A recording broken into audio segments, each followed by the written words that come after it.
We're going to tour the world. We're going to spread the cosmic love vibe all over the world and the universe. We're going to blaze the trail of red hot funkiness everywhere we go. Yep.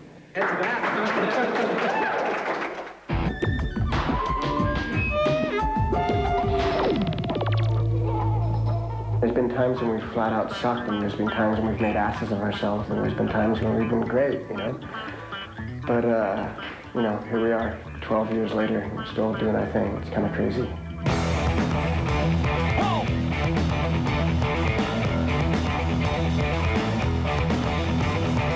Crazy is certainly one way of describing the last 12 chaotic years in the career of rock's punk-funk kings, the Red Hot Chili Peppers.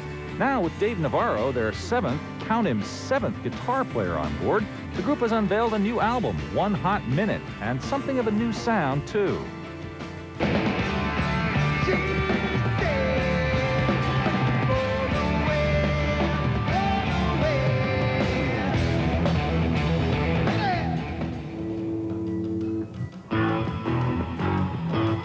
Chili Peppers burbled up out of the LA hardcore scene in 1984, and over the course of 6 albums, they've weathered an ever-changing lineup, drug addictions, 1 overdose death, a couple of sex lawsuits, and yet still managed to come up with some interesting uses for the common sock. When the Red Hot Chili Peppers started, we started this band as a joke. It was a very explosive combination of people. It was an explosive time for us. I found the guys in high school. High school's where I found them. And they found me. The Chili Peppers saga begins at Fairfax High School in West Hollywood, class of 1980. Originally, the band included Jack Irons on drums and Hillel Slovak on guitar, but when they were offered a record deal, Slovak and Irons decided to cast their lot with another group called What Is This? And the Chili Peppers had to assemble a new lineup. Suddenly, the same month that we got a record deal as the Red Hot Chili Peppers, What Is This got a record deal. And Jack and Hillel said, you know what, Flea and Anthony, we're very sorry, but we're going to go with What Is This because we've been together for 9 years, and you guys are probably going to, you know, pop and fizzle. But the band didn't fizzle. It dove right into the explosive LA hardcore scene of the early 1980s. There, the Chili Peppers created a unique musical fusion incorporating the sexual charge of primal funk and a hard-nosed new urban element called rap.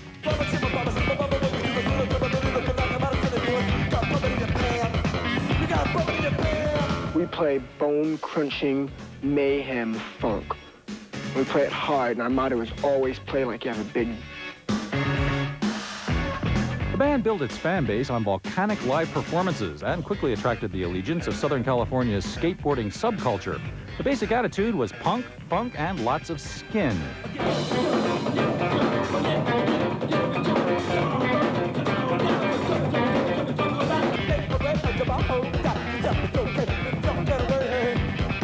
Just the chemistry of Flea and I being best friends for so long, or on and off best friends, the chemistry just turns into pure crazed energy. And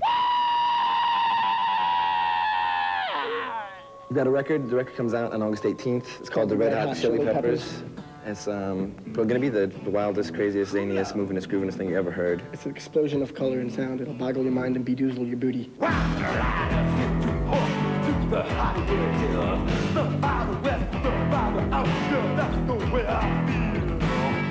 A record kind of fell halfway into the land of mediocrity and wasn't as good as it could have been.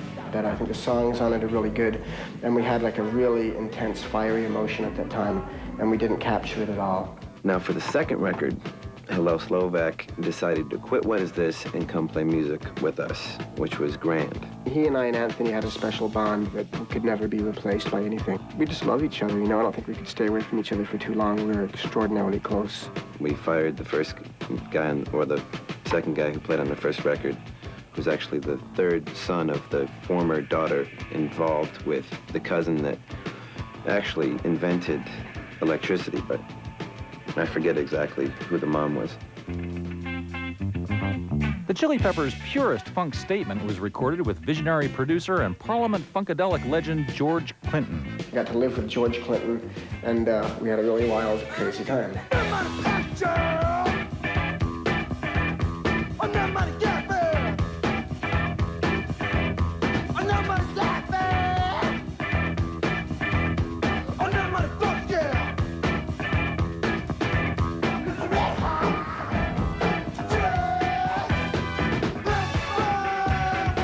You I happen to really have an affinity for the funk. It does something to my body that makes life worth living. My man.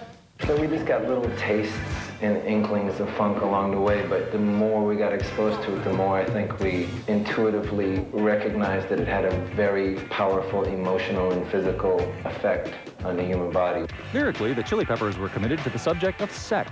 I find sex very inspirational. I've often written about it in music because there's a very powerful and direct correlation between sexual energy and musical energy.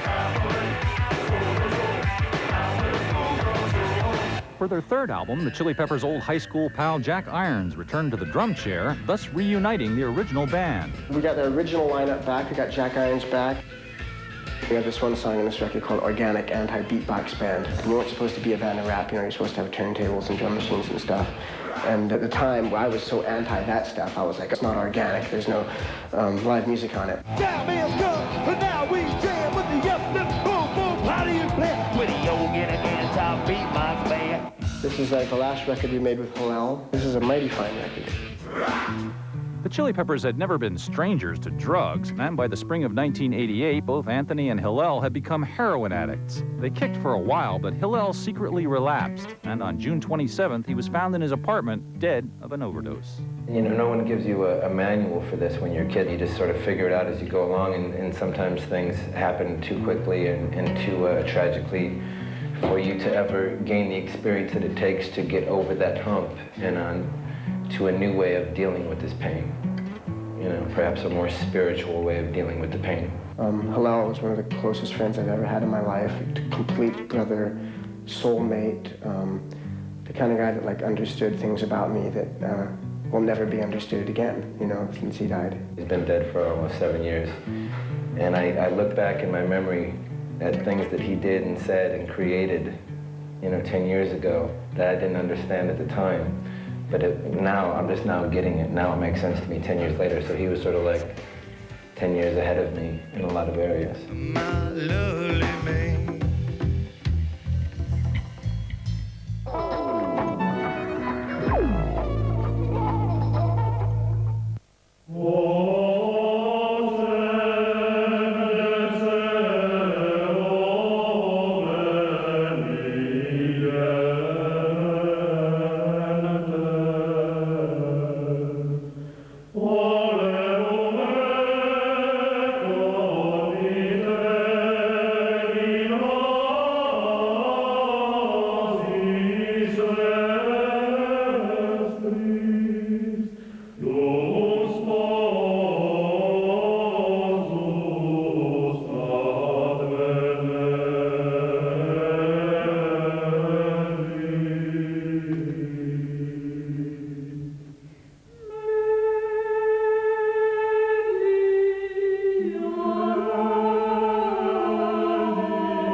Being a Chili Pepper is based on the double Fs, the funk and the friendship. Being in this band is it's like being married to 4 guys at once, and you really have to love the guy, not all the time, but most of the time. Welcome to MTV. MTV, the place to be. Red Hot Chili Blahs with blah, blah, under the blah. And the blah, with the blah, with the blah, with the blah. You got to give the blah. The death of Hillel Slovak was a major blow to the Chili Peppers, but the band soldiered on with a new young guitarist, John Frusciante, and with Jack Irons having quit amid the post-Hillel chaos, a new drummer, Chad Smith. In this incarnation, the group released its 4th album, Mother's Milk. We recorded Mother's Milk in the beginning of '89, and that was a record that was sort of like the breakthrough record for the Chili Peppers. And so, I feel that it just could be coincidence or, timing or whatever, but right when I joined, the band became very popular and well-respected.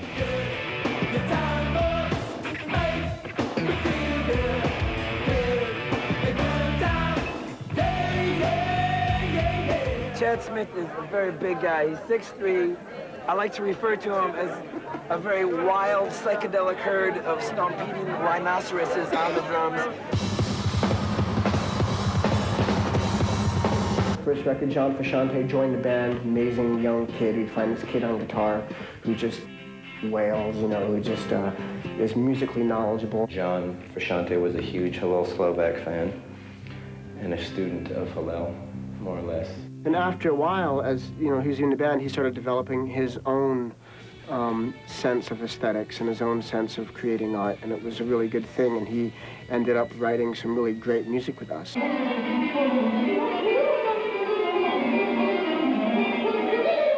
get to push him around because he's only 19 years old. What do you think about that, John? I deal with it. I'm so happy to be in the greatest band in the world. I just couldn't be happier. And he's a ticklish guy in the band.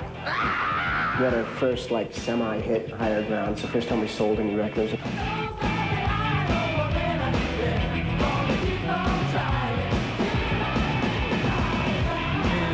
knows that nobody's gonna bring me down. Stevie begged us, called me like twice a day for about a month, just begging us to do Higher Ground. And I said, Stevie, get off my back.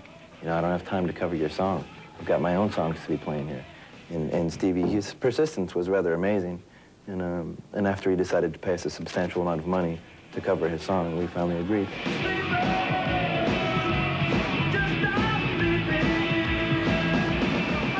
By this point, Anthony Kiedis was finally drug-free. Anthony was really very freshly sober. He was really discovering a new world of what it was like to be straight, you know, and very into letting people know about it.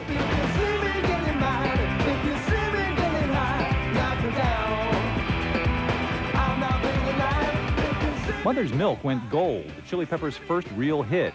But along with fame came court cases prompted by the group's irrepressible sexual hijinks, which female plaintiffs saw as sexual assault. We've been unfortunate to both of us to have lawsuits and stuff, and you know, I know that in our time we have made mistakes and have hurt people's feelings, but neither of us have ever hurt anyone or tried to hurt anyone in our lives.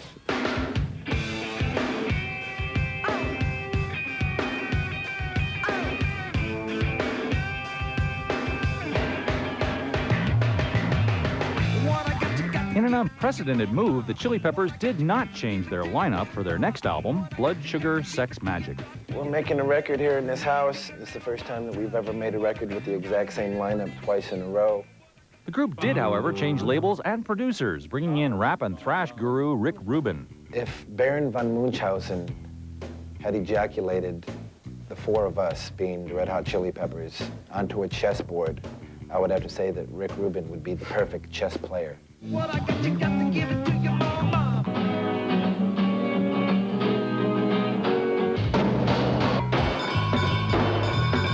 Hurt me, you can't hurt me. Suck my kiss. There's a song on our new record called Under the Bridge, and that song came about because during the course of my life, I was what you might call a hardcore junkie for many years. The crux of the song is based on loneliness, and there's this one little lyrical phrase that comes in at the very end of the song, which says, under the bridge downtown is where I drew some blood. Under the bridge downtown, forgot about my love. Under the bridge downtown, I could not get enough. Under the bridge downtown, I gave my life away.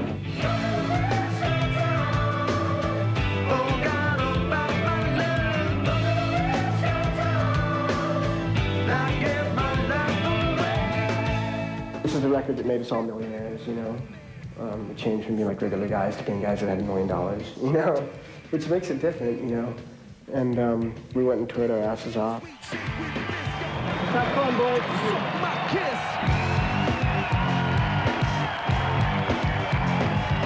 You know, all of a sudden we achieved all this success. We got lots of money and all this stuff, and it was kind of, everything fell apart for me. We've been on tour for a long time right now without any rest, and I'm a wreck. Look at me, I'm a wreck. I haven't slept, I haven't eaten right, it's crazy. The other day, Flea woke up. I only weighed 3 pounds. 3 pounds. 3 pounds. That's right. I'm back up to 4.5 now. It was really hard. I didn't sleep, no one was getting along. John was really unhappy being in the band.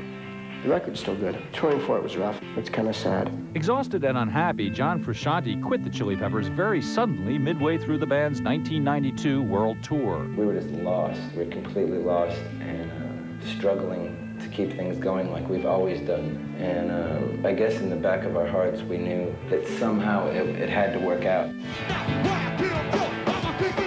Another Los Angelino, Rick Marshall, was brought in to fill the Chili Peppers' latest guitar vacancy, but he quickly faded from the scene, and the group was reduced to actually advertising for a replacement. The whole putting an ad in the paper and trying guitar players out, it was just every freak from everywhere showed up, you know, guys painted in yellow and trying to be wacky, and other guys, you know, that were surfers and had their little 8x10, and I want to try to be a guitar player. I mean, it was... I mean, we opened ourselves up to it, but it turned out to be kind of a nightmare. The band already had its eye on guitarist Dave Navarro of Jane's Addiction, and after cornering him at a jam session one day, they finally secured his services. Chili Peppers have had lots of members, mostly guitar players. Kind of like the drummer in Spinal Tap was kind of the guitar player for the Chili Peppers. Dave has these little guitar picks with every name of the guitar on them. There's like 6 or 7, and there's a question mark after his name. It's his sense of humor, you know, his pessimistic kind of sense of humor. The dimension of sound, which is really great. And on top of that, I was just thinking earlier today that I think that right now we're at the 3rd high point of our career musically. You know, when Hallel left, it was the end of a huge era. John leaving was the end of another era, you know, and it's a new era, and it feels damn good, too. When Dave joined the band, we had to work a lot to find common ground. And, I mean, we had similar ideals of what we wanted to do musically, but aesthetically, it was difficult at first. My biggest fear was that I'd be asked to do, like, you know, stuff that I wasn't comfortable doing. The light bulb helmet was one of those. In theory, it sounded like a great idea, but in actuality, it was like the most horrible, uncomfortable, like, terrible thing. 2 minutes before we went on stage, we're in the back, like, plugging it in, and does it work? And I don't know, does yours work? I had a good seat. See these 3 guys I'm playing, and they're very heavy, the light bulbs, right? So, but I'm sitting down, you get these harnesses, but the other 3 guys, they're playing. Give it away, give it away. Give it away, give it away, give it away now. Give it away, give it away, give it away now. But the bright side to that was that it was such like a terrible ordeal just to walk out on stage at Woodstock and having that be my first show with this band, that when I put that helmet on my head, I was so uncomfortable and upset about that I didn't even notice that there were people out there. Just so you know, Dave hated the light bulb idea. We forced him to do it. Dave Navarro's thick Marshall Stack sound has changed the landscape of the Chili Peppers' music and part of its heart, too. I'm just a totally different guitar player than what the ones they've worked with in the past. You know, I work with a lot more of a thicker sound and more affected. The result, while still funky, leans more emphatically toward rock. That's just a natural progression of us being honestly who we are now with this particular lineup of people.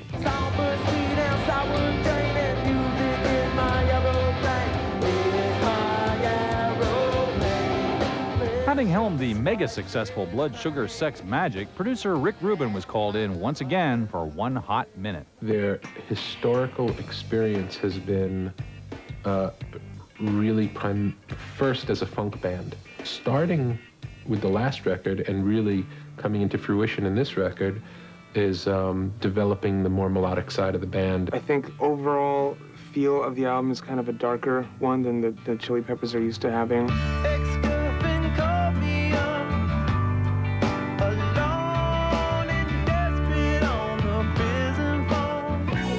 One Hot Minute, a full year in the making, comes 4 long years after the band's last album. I cut the drums, the basic tracks, in June of '94. I don't think that when we started making this record a year ago that I was ready to do what I needed to do for this record. I had to go through a year of emotional in a psychological catastrophe to grow to be in the shape that I needed to be a, you know, a quarter member of this outfit. If the new music seems a little dark and maybe strange, that may reflect the traumatic year that went into its recording.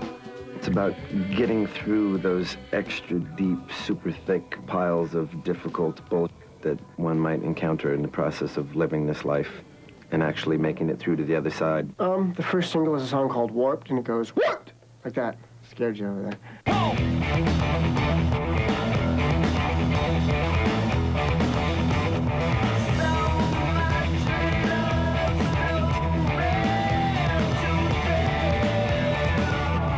The lyrics probably have to do with like some changes, some life changes that Anthony underwent. I like it when Anthony says, I'm pretending to be strong and free. I think that's a really courageous thing for him to say. I'm pretending to be strong and free. There's a song on the record called Transcending, which Anthony and I wrote the lyrics for, which is about River Phoenix, and I was very, very close to him. River is the kindest person I've ever known in my life. I love him so much. I feel like crying. It's been a very sad time for me. I'd gotten divorced, and I was really very stressed out and very tense. I'm a father. I was away from my daughter. I felt very alone. I didn't have anyone. Felt like no one loved me type of, da-da-da-da-da. Actually, in this record, there are lyrics penned by Flea. There's a song that he sings called P, which he wrote the lyrics for. I'm a little pea. I love the sky and the trees. The song P is about me trying to get small.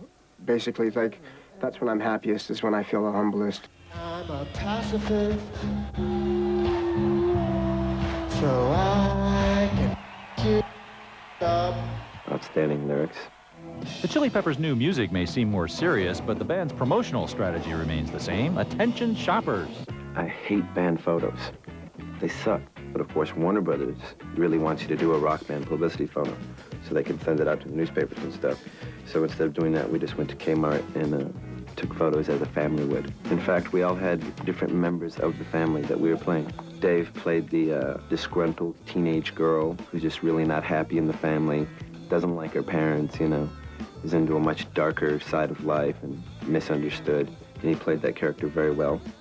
We played the younger, sort of androgynous child that really isn't all that bright upstairs, but just kind of goes through life, you know, enjoying situations, not having any idea what's going on. I played the older, jockish brother who, you know, just doesn't have a creative side, but is really into his physical side. And Chad played the dad who had just like one too many martinis before the shoot. As a band, the Red Hot Chili Peppers have been to hell and back more than once. Rarely before, however, has it seemed more certain that they're here to stay. I really wanted to say to the people of the world that...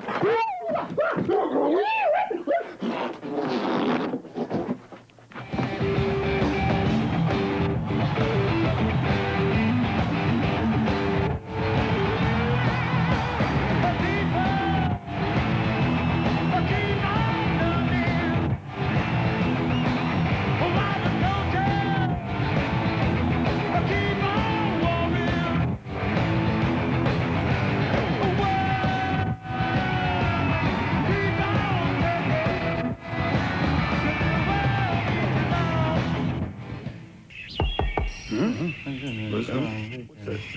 I don't know.